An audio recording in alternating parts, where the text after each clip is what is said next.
నేను ఈ రోజు అయితే ఒక ఎంగేజ్మెంట్ ఫంక్షన్ కి అయితే వెళ్ళాను. అది కూడా మా లైన్ లోనే. మా మమ్మీ వాళ్ళ ఫ్రెండ్ వాళ్ళ కూతురు అన్నమాట. ఆ అమ్మాయిది అయితే ఎంగేజ్మెంట్. ఇంకా మేమైతే వెళ్ళాము. ఇంకా వెళ్ళగానే ఒక ఆంటీ వచ్చి అయితే గంధం కుంకుమ అన్ని పెడుతున్నారు. నాకు అప్పుడైతే ఫ్లాష్ బ్యాక్ లోకి వెళ్ళిపోయాను. నేను ఒకప్పుడు నేను ఎలా ఉండేదాన్ని అంటే బిఫోర్ మ్యారేజ్ ఎవరైనా గంధం పెడుతున్నా కుంకుమ పెడుతున్నా అక్కడ ఉండేదాన్నే కాదు. ఎందుకంటే ఆ గంధం నా డ్రెస్ కంటుతుందేమో అని చెప్పి. కానీ ఇప్పుడు నేనే వెళ్ళి పెట్టించుకుంటున్నాను. అలా చేంజ్ అయిపోయాను. ఎవరైనా నాలా ఉన్న వాళ్ళు ఉన్నారా?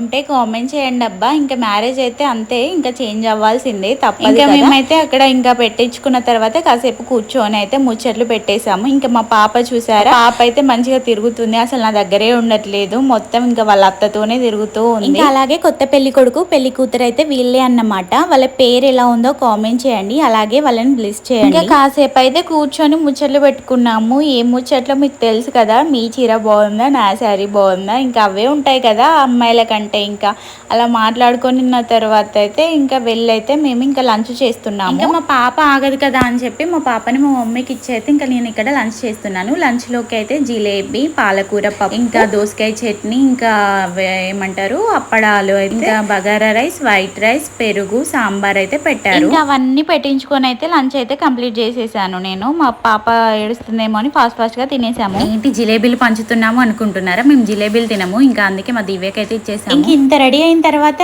ఫొటోస్ దిగకుండా ఎలా ఉంటాం, ఇంకా కాదు ఫొటోస్ అయితే దిగేసి అయితే ఇంటికి వచ్చేసాము.